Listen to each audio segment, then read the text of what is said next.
Well, hello and welcome once again to the DCL podcast, where we're inviting you to sit back, relax, and we'll be on our way shortly.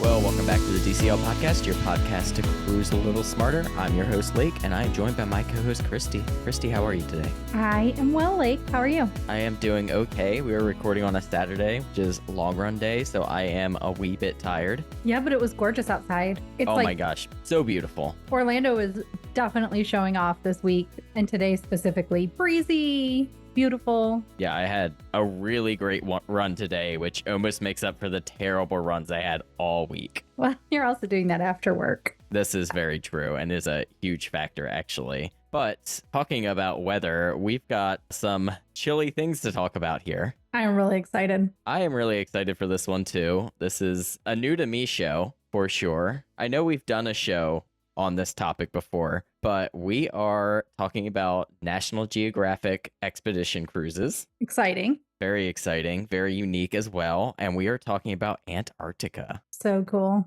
Which is high on your bucket list, believe it or not, listeners. I know. We're going to talk about the Drake, and I worry about that. I don't know how that's going to work. But besides that, I'm very excited about it. Yeah. Did you all just see, too, that Quark video that was posted, and all these news channels picked it up because the front of the ship was going nuts? You'll have to go and look it up because it's pretty cool, but also made me a little bit concerned. I mean, more than I already was. Well, let's get into it. We would like to welcome our guest to the show, but with that, we would like to welcome Courtney to the show. Courtney, how are you today? I'm great. How are you guys? Doing good. Excited to get into this. Why don't you go ahead and introduce yourself and tell our guests a little bit about your Disney and cruising background? Sure. So my name is Courtney. I am the founder of Midlight Labs, which is it's kind of just a place for creativity. And I have been cruising with Disney since 2022, I believe. We started cruising with Disney after COVID. And we've done, I think we're going on our 8th cruise in just under a month. My mom and I got really into cruising with Disney. We cruised with other cruise lines beforehand, but my mom lives in San Diego, so it's really convenient that the Disney Wonder comes to San Diego, so it's easy to take a little weekend trip out of there. So we've done a lot of cruises out of San Diego, and I have also spent a lot of time on ships for work. So I spend time on research vessels, so that's why the Drake didn't scare me, because I've been in 20, 25-foot seas relatively regularly. But the ships that I'm on are usually a little bit longer than these. So I've got a lot of experience on ships, living in close quarters with others. I was really excited to get to do this. Okay, that needs to be a whole separate podcast. Well, pretty interesting cruising background, but we are actually not here, as we mentioned, to discuss Disney cruises. We're here to talk about a National Geographic Expedition Cruise. What intrigued you to this cruise, and why did you book with National Geographic? And did you do any comparing with other brands? Were there any other ones that were kind of close or of interest to you? Get into it, Courtney. I blocked off 3 hours for this. We booked with National Geographic because our original goal had been to do with Adventures by Disney. And Adventures by Disney closed their Antarctica itinerary. And so we were like, okay, well, we want a company that's going to be good with the environment and is going to have really good customer service. One of my good friends had sailed with Quark years ago, and so they were also an option for us. But as we priced things out, my mom kind of really gravitated to Nat Geo, and I think that's why we ended up going with them. So we did a lot of research. We went through kind of what are the different itineraries, what are the options. We looked at Ponent because Ponent was who Disney used to contract with when they did Adventures by Disney to Antarctica. And we found that there wasn't a lot of information out there about Antarctica. The best information, honestly, is in the Antarctica Facebook groups that we've found. So that's where I would start. If somebody's looking to go to Antarctica, look at joining the Antarctica from beginning to, or from bucket list to realization, those kind of Facebook groups. There are Antarctica cruise operators who are part of that, and naturalists, and they provide insight and information into there. So once you decide on Nat Geo, you also have a couple different options for how you can do Antarctica with them. You can do a cruise down, fly back. It looks like they have a couple different options, including cruise down and cruise back. How did you land on the itinerary that you chose? And if you were to book it again, would you choose something different? I wanted the cred of sailing the Drake. So I knew we had to sail at least one way, and I would not let my mom choose otherwise. That being said, she was very worried about the Drake and whether we were going to have a Drake Shake or a Drake Lake. A Drake Shake is when you are getting those really rough seas. Drake Lake when it's super calm and flat. You never know what you're going to get until about a day or two beforehand. And so because of that, she decided that she wanted to fly back. So we did the sail and fly. So we sailed across the Drake and flew back. I don't know if I would recommend flying the Drake at all, because while we got very, very lucky, the crews after us got very unlucky. So we got an extra full day in Antarctica and an extra landing. The people after us lost a day. And it happened, I believe, probably 6 or 7 times during their season at least. And so it's not an uncommon occurrence. And there were people who came in late and left early and only got 2 days on the continent. So with that is a big part of why I personally would not recommend flying the Drake if you don't have to. If you are short on time, because the fly the Drake and sail and fly the Drake itineraries are usually a little bit shorter, only do it if you have to. And I definitely wouldn't recommend flying in, because if you fly in, you're losing time potentially. At least if you're flying out, you might still leave a day early, but they're not going to generally have you leave 2 days early. With that, though, I would not recommend doing a fly the Drake itinerary. I would 100% recommend sailing there and back.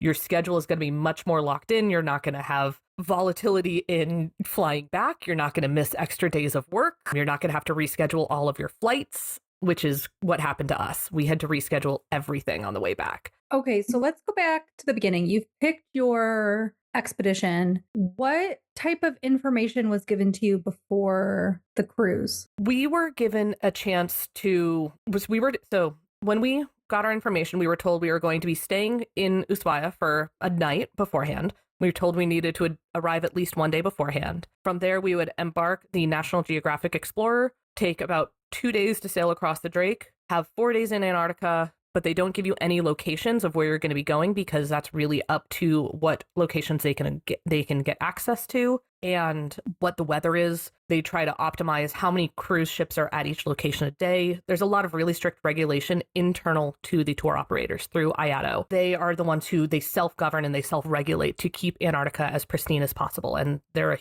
huge force for good down there. So you don't know exactly where you're going to go, but you know when you fly in, when you leave on the ship, and when you fly out. So you mentioned you have to get in a day early. You fly into Ushuaia. What was that process like, and what did you get up to in Argentina before your exploration actually began? We actually flew in, I think, 3 or 4 days early because we wanted to get some time in Ushuaia, and it is a long flight to get down there. So we flew from LAX to Buenos Aires, and then Buenos Aires has 2 airports. There's EZE and AEP, and the flights to Ushuaia leave out of one, and the flights in from LAX come into another. So you have to transfer between the 2 airports at some point during that day. There's plenty of time between them, but we ended up working with our travel agent to help us find a car service to help us get from point A to point B. But while we were there, we saw there was a great bus service that was really cheap and just takes you from one airport to the other,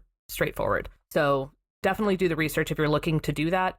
We took a private vehicle because there were 3 of us, and it was just pretty straightforward. Had some lunch at the second airport, and then we took another, the first flight was 12 hours, and then the second flight was another 6, if I remember correctly. I might be mixing those up. It was a lot of flying, and by the time we got into Ushuaia, it was late in the evening, and we pretty much went straight to our hotel and went to bed. Why don't you go ahead and give us a highlight activity or 2 from Ushuaia that you did, and then we will get into this expedition. Okay. Ushuaia, we actually really spent a lot of time at our hotel. We were staying at not one of the main hotels in the main street because we didn't want it to be super loud. So we were staying up in the mountains at a hotel called Las Hayas, also because they had triple rooms available. But the hotel had archery, it had forest bathing, it had a spa. All of this stuff was just included with the hotel. So we just kind of stayed up there a lot of the time. We did go down into the city and we walked around downtown. One of our friends went and did one of the penguin tours, and she had the time of her life. And we hadn't budgeted for that, so we didn't do that part of her excursion. But we really just loved walking around Ushuaia itself. And the Argentinian people who are there are so friendly, and English is very prominent. You don't have to worry about it if you don't speak Spanish. They speak pretty good English, and anything else you can use Google Translate for. It is still a tourist city. There is a Hard Rock Cafe. We went and took a look, but we did not eat there because we wanted to eat more local food. But that's the level of kind of tourism that is in Ushuaia. You mentioned needing a triple room. I don't think we discussed who sailed with you. We haven't discussed that yet. It was my mom and one of her former coworkers before she retired, who her dream was to go to Antarctica. She used to work with penguins when she worked in the sciences. And so she had a dream to get to Antarctica and go see the penguins. So we brought her with us, and it was the three of us. So that's why we were looking for triple rooms, and it kind of made it a little bit harder to look at other lines as well, kind of going back to that. We needed a ship that had triple rooms available. And most ships have doubles and singles, but not every ship has triples, or there may only be one or two on a ship. Well, you spend a few days in Ushuaia, and then it is time to embark onto the National Geographic Explorer. Tell us a little bit about the embarkation process, what they did to prepare you, and then what your thoughts on the ship were. So we were transferred to another hotel the night beforehand, which was the National Geographic Hotel, where we met with our expedition leader, as well as the other guests that night.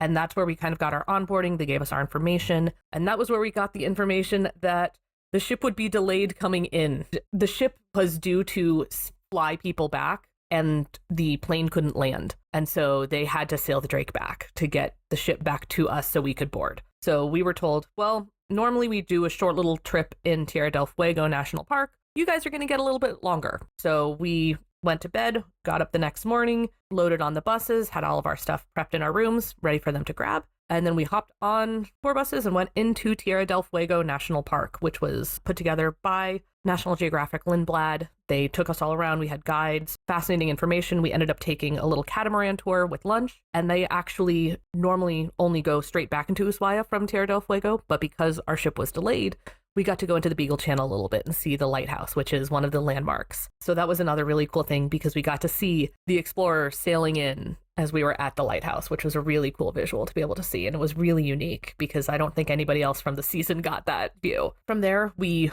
had a little bit more time in town because they needed to finish prepping, getting the ship ready. And we were able to get on board, go to our rooms, and go to dinner. And it was very straightforward. You get on board, they take someone who escorts you to your room, and your bags may not be there yet. Similar to the cruise line, they arrive at some point. It was very casual almost, but it was individualized. It was casual but individualized, where your party comes on, there's somebody to greet you, they take you to your room, show you how to open it, show you how to do everything, because the doors are different than on standard cruise lines. They don't automatically lock behind you. They only lock when you tell them to lock. And it was a very different experience rather than you just go on board and it's a free-for-all. This one was you get escorted to your room, they show you where your life jackets are, where the bathroom, how to work everything, and then you get to go to dinner after that. The ship itself, the Explorer, is one of their older ships, so it definitely wasn't the newest and the fanciest, but it doesn't need to be. It needs to be functional, and at this point, it was extremely functional. We were on, I believe, deck 3. We were just above the base camp room, which is where you store all of your gear for Antarctica and your landings. And then we were one deck up to the main landing, where there was food and the coffee area. And then another deck up was the lounge, as well as some of the forward areas. It didn't feel outdated, but it definitely didn't have all of the bells and whistles of like the hot tubs and this and that. But you're spending so much time enjoying the continent, there's not a need for that, I guess, in my view. That's not why you go to these ships. You go to these ships because you're going to Antarctica, and you want them to be comfortable, you want them to be able to get dark when it's time to sleep, and you want to be able to eat good food, socialize with great people, and the ship did all of that. What kind of cabin did you book? You mentioned needing to be able to sleep 3, and from the pictures I'm looking at here, it looks like these are actually pretty well appointed and updated cabins, at least. They felt really refurbished. There was plenty of outlets, which surprised me. I was not expecting there to be nearly as many outlets as there were. And we were in one of the 2 triples on the entire ship. There are not many triples on these ships. So we booked basically the day bookings opened because we knew we needed a triple. So we were in a room that normally has a king size bed, and then they put in a pull-out bed as well. So that's how the triple works. 2 beds next to each other, similar to, actually closer to how Royal does it, where they can kind of separate the beds a little bit. Well, you get aboard, and then it is time to sail the Drake, but you get a little bit of time enjoying the ship, getting to familiarize yourself. What was kind of life on board like during this passing? And then you also mentioned that, your weather can be really hit or miss. What was your experience with that? So we had a bit of a moderate Drake shake, as they would say. We had about, I think I was talking to our expedition leader, and he said we had about a 6 on the scale. So the Drake is measured on a scale of like 1 to 10 or 0 to 10. And the closest analog is to look at the waves in meters. So 6, you're getting about 6-meter waves. So 18-foot waves going up and down. The challenge is sometimes you're taking them on the beam, which means you're going side to side and you're getting tossed all over. They do have stabilizers to help with it, but you're still getting tossed around a fair amount. That being said, while you're crossing the Drake, that's when they have the time to get through all of the mandatory briefings you need to go to. There are mandatory briefings for biosecurity to make sure Antarctica stays pristine. So that is a big piece of that, where you go through any gear that you have brought and you make sure that it is safe to go to the continent. You have to scrub out any Velcro. There can't be a speck of dust in any Velcro. That's why they recommend don't bring things with Velcro. Snaps are way better. Any pockets, if there's any crumbs in your pockets, you got to make sure you vacuum those out. And the benefit is I live in Southern California, so it's hot. So most of my gear was brand new because I've never needed snow pants, really. So that made it a lot easier. But as you cross the Drake, they have lectures going on up in the lounge, but they also pipe the lectures down into the room. So if you're not feeling well and you just want to stay in bed, you can still watch the lectures on the TV and the sound gets piped through the television, which is really nice. When it comes to traversing the ship, the crew is very well versed in the Drake. They put up ropes to help you walk along the spaces, so you're not going to get tossed all over. They have seasickness remedies everywhere. They have lots of ginger ale. They've got green apples. They have meclizine. They have patches if you want them. Whatever it is, they've got. And they are very, very well versed in how to help guests handle seasickness. And meal services still happen. They just say, please hold on to your dishes and don't let them slide. How fascinating. Could you imagine? I have a picture I'll send you guys of my friend holding onto her meal. You discussed needing to go through your gear pretty thoroughly, as well as having to purchase some gear. Did Nat Geo provide you with a list of recommended, here's what to pack? They did. The gear that they provide is pretty, especially when you're doing a fly the Drake passage, you are very, very tight on weight. So you are told you have about 40 pounds total to bring all of your stuff back. They can recommend sometimes bringing hiking poles, snow pants, buffs, waterproof gloves, rain gear, all those kind of things. They recommend you bring a lot more. And sometimes the biggest thing that you can do is figure out how to pare back their list a little bit. They don't give you a volume. They just say make sure you bring mid layer, base layer, top layer, rain gear, snow pants, boots. But some of the stuff you can rent. You can rent your waterproof boots. You can rent hiking poles, and they do provide you a parka, which is fantastic because that means you don't have to worry about bringing a jacket with you. The downside is when you get to Ushuaia, you can be very cold until you get your parka. Was there anything you packed that you ended up not needing, or was there anything you did not pack and wish you had? The things that we didn't need, we only didn't need because we got lucky with weather, I would say. So our weather was surprisingly warm. We went in mid-January and our temperature was in probably low 30s, mid 40s, up into the 50s one day. So we didn't use our mid layers at all. I was basically in running tights and a long sleeve Run Disney shirt and my parka every day. And that was all I needed. We brought super intensive heavy gloves and goggles and big heavy buffs to keep our face warm. I used the gloves once and then immediately decided they were more trouble than they were worth. The buff was too heavy for me, and I think that was a learning thing, is I would recommend using a lighter weight stretchy buff rather than a really heavyweight snow buff. But the goggles can be very useful for when it's very sunny. The things that we wish we'd brought actually was a Sharpie so we could write our name in our parka. Fascinating. So then approximately how long did it take for the ship to navigate the Drake? It sounds like this may not necessarily be an exact science every single time. It's more exact than you'd think, actually. When you talk to the captain and the officers on board, they say it takes 40 hours to cross the Drake. So kind of a roundabout there, that's how much time you can expect to be sailing across. Let's talk really quick about your meals. I guess, were there enough choices to pick for something to eat? Were there any activities that went on the ship when you weren't out on land? Yeah. So dining was almost more buffet style. So you came in, grabbed your plate, grabbed what items you wanted. If you had allergies, they were very, very good with allergies, which was really, really nice. We had people who had gluten allergies and they just talked to the chef and the staff and they're like, yep, here you go. Here's what's accessible. No cross-contamination, easy day. The other thing that they had was in the evenings, they had a nightly happy hour where, again, you don't like, I think there were some drinks that were an up cost, but most of them were not, which was really, really nice. So if you wanted a cocktail or a mocktail, they had great mocktails available. So you didn't feel like you were having to, drink a bunch of wine or it was wine only. They had cocktails, they had beers, they had sodas, they had a great variety. It was a good way to kind of cap off your night and talk through at the end of the day, because every evening after you finished dinner, there would be a nightly kind of recap of what had happened that day. And that was led by the expedition leader. And he would go through also what was on the next day's plan. So what time you would expect to go to shore, what zodiac groups, because they could only send 3 of the 6 zodiac groups at a time. And then they had to come back and the next group went. And so that was one of the things that was gone over in the nightly briefs. And then the other thing was what would happen when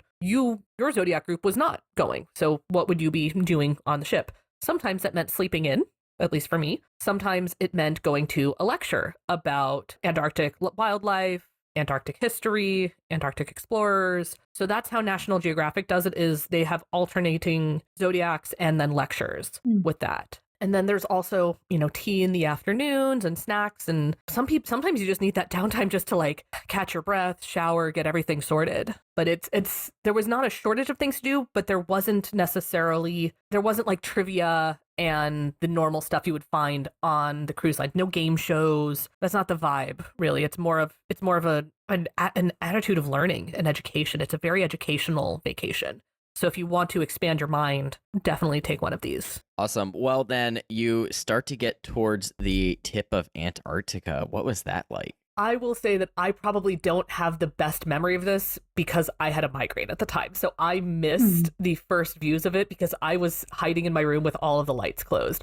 But I remember hearing over the loudspeaker, we can see, our first sighting of land in 2 days, and everybody just rushed to the decks. And I even I pulled on my sunglasses and my snow goggles. I'm like, I need to see something. I need to see it. And it was incredible just getting to finally see what we had been banking on. So on the website, they show a picture of you basically coming up to a glacier. Is it like that? Yeah, I'd say so. You can get really close to glaciers, especially when you're down in the zodiacs. You can get really, really close to icebergs, although they do try to give them a bit of space because, as we know from the great movie Titanic, icebergs are bigger under the water than they are above the water, and they can flip at any time. So you want to make sure you are not nearby. Can flip? Icebergs can flip. You can always tell because they look like kind of golf balls. When the part from the underwater has flipped to the top, it looks like a little bit of a golf ball. Okay, so why don't we go into a retelling of what you did? So you guys are now starting to experience some of what Antarctica has to offer. We were told we're going to do an evening landing. So we pushed dinner a little early. Normally dinner's a little later on these ships. They pushed dinner early.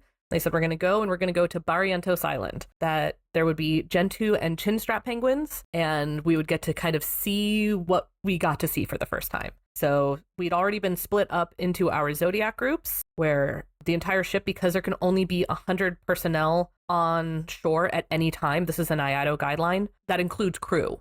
The ship gets kind of split in half. So half the ship gets to go, and then the other half of the ship gets to go. So they put everybody in their groups. They said, okay, Zodiac Group B, which was our group, down to the Zodiacs, get your gear on. You're going to the continent. So we got in our Zodiac, and we sailed over to Barrientos Island, and the first thing we saw was a bunch of Gentoo penguins and some wiener elephant seals. Wieners being an age group, so they don't have their big nose yet. And so they were just kind of all in a pile, and they let us go and kind of hike around with our little hiking poles. And the naturalists were very kind with their, hey, don't be too close to the penguins. We'd gone through lectures, and they kind of tell us, hey, here's what you can and can't do when you're within range. Biggest thing is don't get in their way. They are here first. This is their home. If they need to go places, you get out of their way. Don't get between them and the water. So we were finally getting to go, and we're there, and they lead you in small groups with a naturalist to go and see a couple different places, and then you get back in your Zodiac, and then you sail back to the ship. And I think we had about 45 minutes on the continent for this first landing. Of course, once we got back, they celebrated with cocktails and fresh steak sandwiches on the back deck of the ship, which was incredible, getting to celebrate our first time setting foot in Antarctica with delicious steak sandwich and a cocktail. You mentioned being told to stay away from the animals, let them go where they need or want to go. and then being able to hike around. Was it pretty regulated on like where you could hike then? Like it was very much, okay, follow me, stay within this path. Yeah, it was extremely regulated. I don't know if I would use the word regulated, because it's more of a, here are the areas that we know are safe and you're not going to get attacked by a seal. So it's more of a safety perspective. And it's also a little bit of, here's where we are allowing our people to go, because this is where we can have basically foreign objects coming. And then they make sure that there's no additional biosecurity or anything. So especially when you're in the penguin rookeries, which we might get to in a minute, talking about how things shift a little bit. Barrientos Island didn't have a huge rookery on it. It was mostly seals, and then we got to see a little bit of the other landscape. There was a small rookery, but not. You didn't come back covered in penguin guano, I'll put it that way. Intriguing. Well, let's move into your next day then. What did you get up to? So our second day, our first full day down in the Antarctica area, we had a morning Zodiac ride.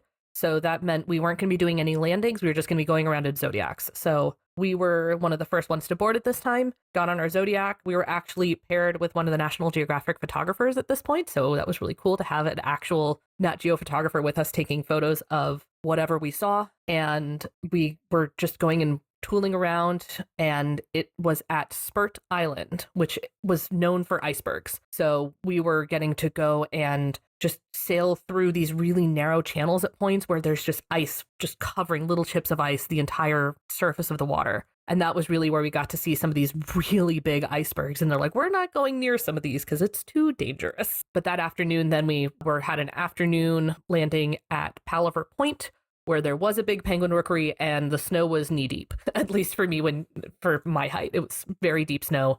There was a longer hike you could take. We did not, because I am not exactly adept at walking in the snow, and I nearly fell flat on my face, which is a big no-no. You don't want to touch the ground if you can avoid it because of biosecurity. That was also the day where we got to see a bunch of orcas. We saw a huge orca pod just swimming around. So cool. Amazing. Like, this is your biologist dream. I know this, and between this and the Galapagos, right? All absolutely amazing. Well, let's get into your next day then, while I sit here and build up my list of questions. Our next day was Mikkelsen Harbor. We went to Dano Island, and we got to spend the morning with Gen 2 penguins. And this was where I joke that when I mentioned you get covered in guano, there was a lot of rocks here. And as you're hiking through the penguins, there's a very narrow path that you can take, and there's a lot of rocks, so it's a little bit slippery. So this is where your hiking poles really come into play. And as you walk, penguin guano gets basically tossed up the full length of your pants. And so how do you get penguin guano off? Well, you go splash around in the water before you get back on the Zodiac. It's part of why they want to make sure you're in waterproof pants. This Dano Island is an older research station. There's a beautiful red building, huge penguin colony, and there's also a bunch of old whale bones there and old boats that they're still there from 50, 60, 70 years ago because of the climate. It just doesn't make them disintegrate. They're just there. The afternoon after Dano Island was the most incredible of the entire time, because that was where we got to go kayaking and we got to do our polar plunge. And that was where I was speechless. Getting to go kayaking among icebergs in ice flows, seeing penguins porpoising next to our kayaks, seeing the ship off in the distance.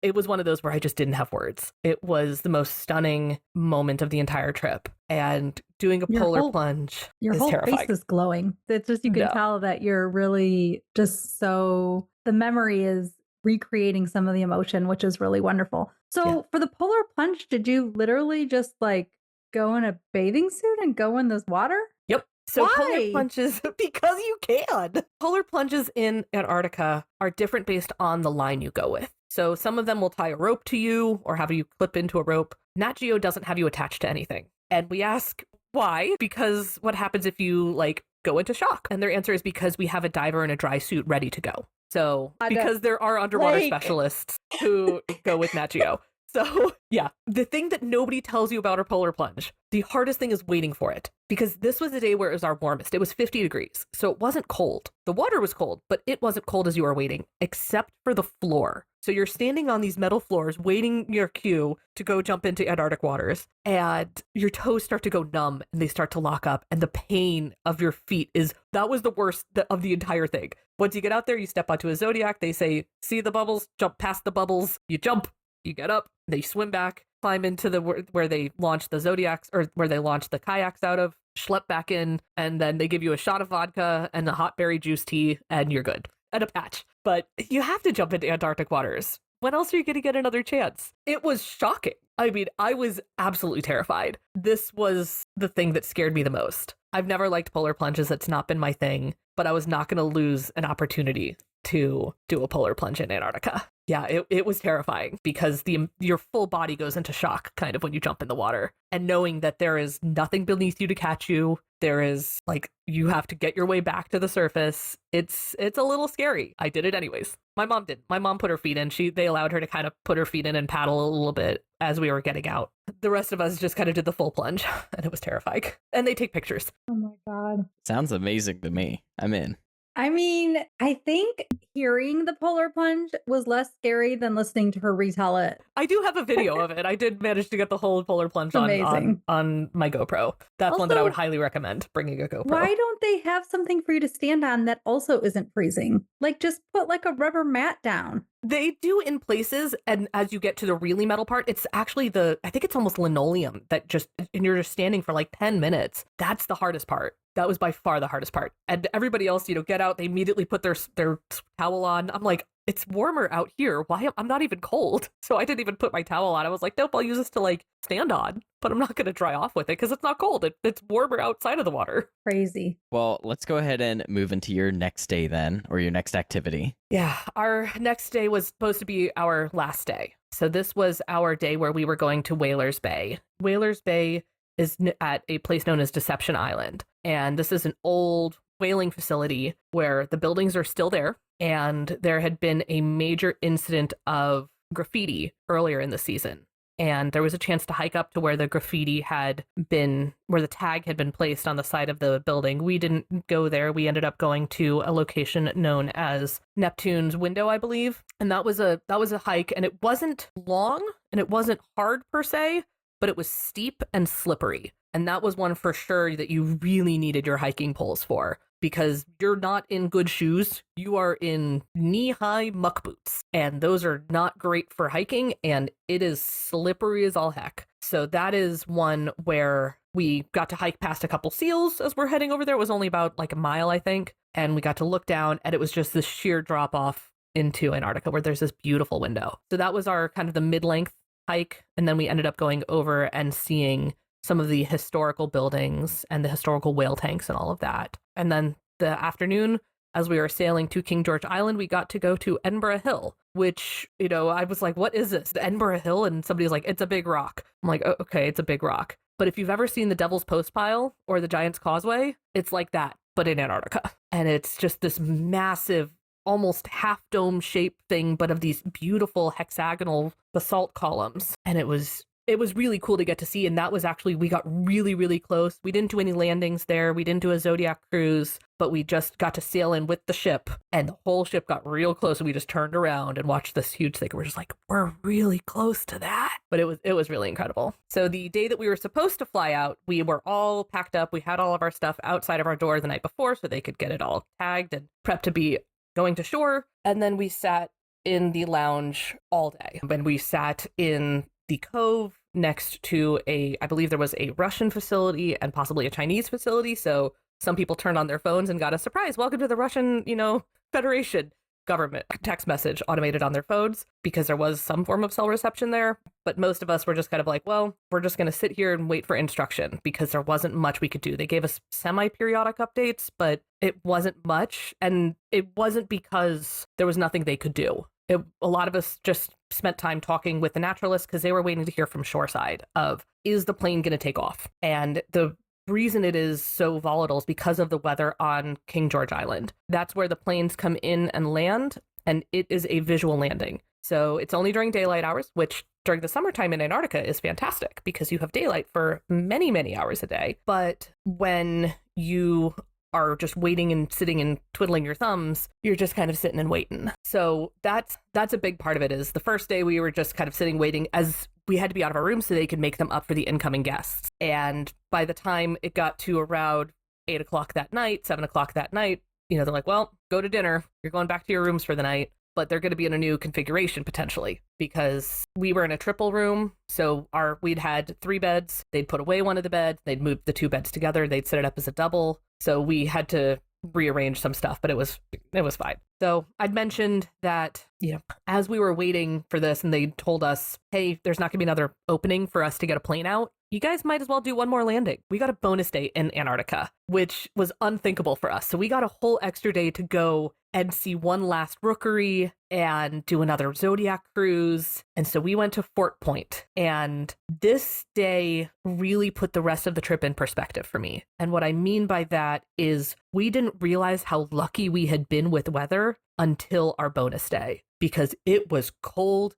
It was rainy, it was sleeting, and we'd had none of that the previous days. We'd had clear, beautiful weather at our last day, and I'm sitting in the front of the Zodiac because that's generally where I sit because I don't care if I get wet because I'm in full waterproof gear, and I'm being hit in the face by hail going, ow, ow, ow, ow, ow, ow, ow, ow, ow, watching these incredible, otherworldly mountains rise out of the sea, and going and seeing the beautiful icebergs. And then they finally end with us going over to the landing, and we see this massive rookery covered in guano. And penguins have a very distinct smell, and I haven't mentioned that yet. It's a very strong, this was the only day we could smell it as we exited our room in the morning. And it's a very strong nitrogen smell. And you go and you just are hit in the face by the guano scent, and you see incredible, just huge rookery of, this time it was Gen 2 and a couple chinstrap penguins. And it's just incredible. They're surviving in this cold, frigid weather. And that's where I found my favorite picture of the baby penguin that I will send to you guys for any sort of stuff. That's where I found my favorite picture of the baby penguin, where he just looked so sad as his parent was probably going and getting food to bring him back. And I call it my sad penguin picture because he just looks so depressed. And it's the funniest thing. And it is my phone wallpaper because it just brings me so much joy because he just looks so sad. And I looked to our National Geographic photographer and I said, look at him, he's so cute. And this is a quote from Jamina Rose, and she said, yeah, what of a life, heck of a life, covered in guano and just waiting for some vomit. And that kind of summed up the life of a baby penguin to me. You don't think about it like that, Not at all. And they're incredibly they just survive in cold and snow and ice and dark. And, it's life. And it really kind of puts you in your perspective. Well, what an amazing and unexpected day. But you were kind of trapped for quite a little bit. Why don't you tell us about finally being able to get back to Argentina? We actually flew back into Chile because when you fly the Drake, you actually fly back into Puerto Natales. So you sail out of Argentina and you fly back into Chile. And everything was an uproar because you get to the hotel, you land, get to the hotel, and they have a team of people waiting to help with flights, which that team of people is about 2 people because they just don't have a huge number of personnel. Normally it's the expedition leaders and the naturalists who are kind of stepping into support, but we needed hotel bookings because some people were getting on a flight out that afternoon. We'd been booked on a flight the next day into Santiago, but then we didn't get to leave Santiago until the day after that. So we got an extra bonus 2 nights, which we hadn't banked on, which wasn't the worst thing in the world. It meant I got to spend my birthday in Santiago. Not the worst thing in the world, but it definitely kind of threw us off of our game a little bit. And so we had managed to reach out, and we'd reached out to a travel agent and said, hey, what are some hotel recommendations here in Puerto Natales that offer triple rooms? Because the main hotel that the National Geographic uses is the Hotel Costa Astralis, and they didn't have any triple rooms available. And so we were a little concerned. One other thing with Chile that people don't talk about, Chilean customs are very, very, very, very, very, very strict. They will give you a tiny piece of paper. Do not lose that. You need that to be able to check into your hotel. You need that to be able to leave Chile. It was rough. So we were trying to find a hotel that could take a triple. And we ended up finding one kind of on the outskirts. We let all of the angry people hang out at Costa Stralis, and we're like, you guys handle that. We're going to go elsewhere because we need to get away from these angry vibes. We're going to get our stuff handled. We just can't handle it like this. So we go over, and that was an incredible little gem of a hotel. It was tiny, and it had just been purchased, and it was very local, another very local hotel, very much more not targeted towards Americans, I would say. And there happened to be a car race that night. So we get in and they're like, oh yeah, hey, when do you want dinner? We were like two of the only there were two guests there. So they're like, whenever you want, let us know. We'll make, we'll come down and cook for you. And it felt more like a bed and breakfast because the attention to detail was that personalized. And, we went out and we watched the car race and with the locals because it was right outside the front door. But we really got very, very lucky to find this little tiny hotel that they were just some of the most lovely people.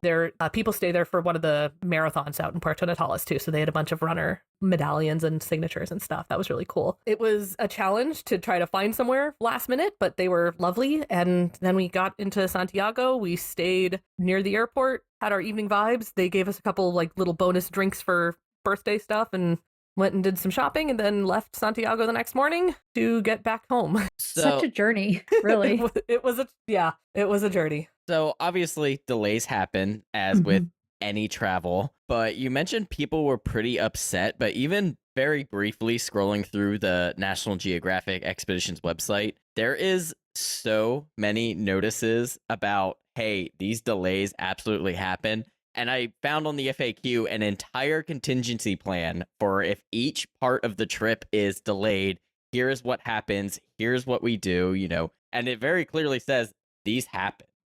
There's lots of bold print saying, you're going to be delayed, you're going to have to rebook flights. I guess just tell us about kind of how. I think I know where you're going with this. I would recommend trip insurance highly. That would be a big one. We had trip insurance. It was great. It allowed us to put any of those extra charges back onto our trip insurance. But the information in the fine print, it says you will be we'll cover the cost of a replacement ticket in economy. And so we had planned to fly premium economy, and some people had planned to fly first class, and they were given economy tickets, and they were livid, and some people had booked their own flights. My recommendation, if you're going to be doing a Fly the Drake, give yourselves 3 to 4 days on the back end, because just in case you're delayed, you don't want to be dealing with flight changes. It's not great. And then if you have an extra 3 or 4 days in Puerto Natales, you get to go see Patagonia, which is a win either way. But yeah, there is all sorts of stuff all over the place. And no matter how many times they put in bold print,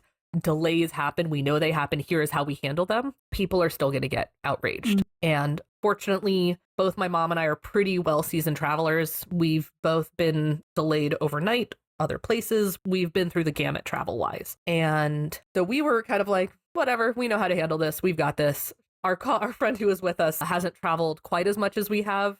And so she was a little more, but she's like, you guys have this, right? And we're like, we've got this. Don't worry about it. We reached out to the people who we know and we trust. We're like, hey, what do we need? Let's get this handled. So that's, I think, a big part of it is you can tell however many times you want to, hey, delays happen, be prepared for them, plan your trip around this. People are still going to make it happen to the best of their ability because they may only have a certain amount of days off work. And, for that case, they may rather fly back early and have an extra night in Santiago or Puerto Natales so that they can make their flight back so that they can get back to work on time. But chances are, if you're doing a trip like this, you've got a little bit of extra time in the bank because this is a bucket list trip. I would not recommend doing Antarctica on a whim. Antarctica is it's a big deal. It's a big financial investment. And if you're going to do it, you want to do it right. Well, I'm pretty sure I can guess that your highlight day was kayaking. Yes? Just a little bit. All right. Well, then what was your highlight animal encounter? Oh, 100% though. Oh gosh. Now I'm torn. The sad penguin? I think it's a sad penguin.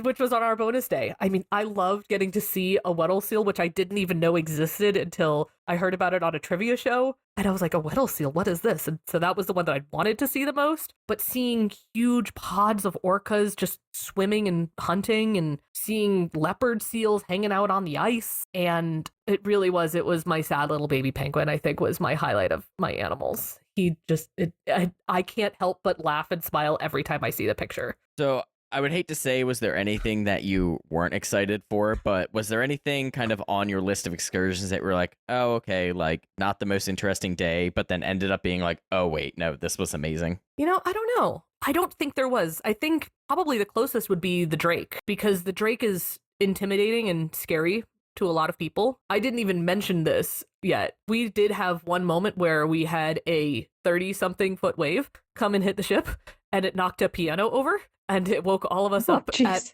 4 o'clock in the morning. Then we went back to bed, but it knocked the table over, and it was just, oh my gosh, all of us leapt out of bed and said, who fell out of bed? That's how the Drake can be. We did not have that the majority of the time. But the Drake itself, it's cloudy and stormy, and it's rough, and it's the pure power of the ocean. And it's one of those things that I love about going on ships and cruising in general is sea days that are flat and calm are great, but sea days where you're really getting to witness the just incredible power that the ocean carries and feeling the ocean move beneath you and realizing that you are so small in this huge vastness it really kind of it's like realizing that we are just one star in the entire galaxy. I think a lot of us would tout this as a once in a lifetime type of trip. Would you do an Antarctica trip again, or is it kind of checking the box and you're ready to move on? I mean, it's hard. There's so many great things in the world to experience. I may or may not already be trying to figure out how I can get back.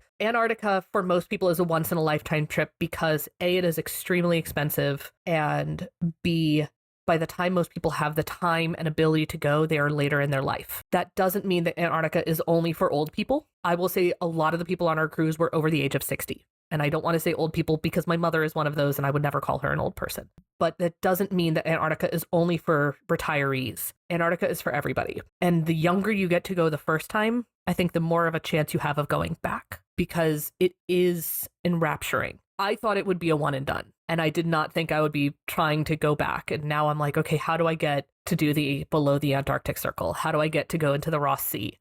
Now that I've learned more about Antarctica, I want to go onto the other side of the peninsula. I'm like, I want to do all of this incredible Antarctica visitation, but it's also a little bit at odds with the principle of keeping Antarctica safe and clean and out of human influence. And so it's kind of an internal conflict. I do fully intend on returning to Antarctica in my life because it is such an amazing experience. Would I want to do it with another line where I can go camp on the mainland? I don't know if I want to spend a night sleeping on ice. That's not necessarily my vibe. But do I want to go into the Ross Sea? Do I want to go and see emperor penguins? Yes, we did not get to see emperor penguins. We didn't get to see king penguins. We got to see Gentoo and Chinstrap only. We didn't even get to see any Adelies, but that just happened to be the rookeries that we were at. There were Adelies in the area, just not at the rookeries we went to. You don't have to be super duper active to go. I think that's another thing is people think it's an adventure location, and you do need to be able to move. You need to be able to be mobile enough to get in and out of a Zodiac,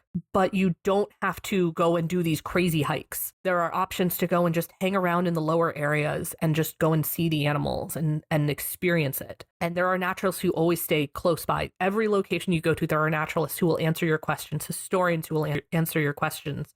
Nat Geo does an incredible job of staffing it with experts who know their stuff. Well, we know Antarctica is on your short list to do again, but what is next for you in the foreseeable future? Short term, we are doing the repositioning cruise from San Diego up to Vancouver. So I'll be doing that with my mom. And actually, I found out that a friend of mine from college will be on there. So it'll be good to catch up with her. And a couple of our other friends from our transatlantic cruise that we did last fall. So that's what's up. That's in the immediate future. Well, Courtney, thank you so much for coming on and sharing your adventures in Antarctica. Where can our listeners follow you? So I am on Threads, on Mastodon, and on Blue Sky. Those are the three that I post text-based content to and it's at Midlight Labs. I'm also on Instagram at Midlight Labs, but mostly where you can find me is YouTube. I do long-form content, generally collecting my trips with my family, mostly my mom, sometimes with my friends. That's where I prioritize my time. But I do post on text-based content and Instagram when I remember.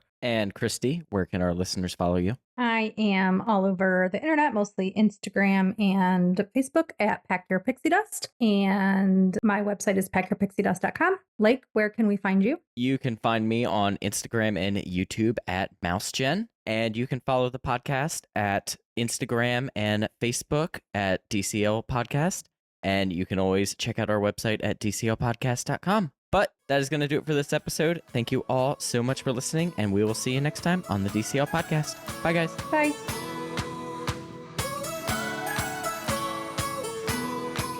Well, that's going to wrap up the show. Once again, we want to thank Courtney for coming on and sharing her expedition cruise to Antarctica. If you're enjoying the show, we greatly appreciate you leaving us a 5-star review on Apple Podcasts. We'd also like to thank our Patreons who help make this show happen each and every week for us. You too can help support the show by visiting us at patreon.com/DCLpodcast. Whether you're boarding a cruise, enjoying a trip to the parks, or adventuring outside of Disney, on behalf of myself, Christine, and Steve, we want to wish you smooth sailing and safe travels. And we'll see you next time on the DCL Podcast. The DCL Podcast is not affiliated with the Disney Cruise Line, Walt Disney Company, Adventures by Disney, or Run Disney. All of the opinions expressed on our shows are those of the hosts and the guests who appear on the show. If you have any questions about any of these products, please contact the Walt Disney Company.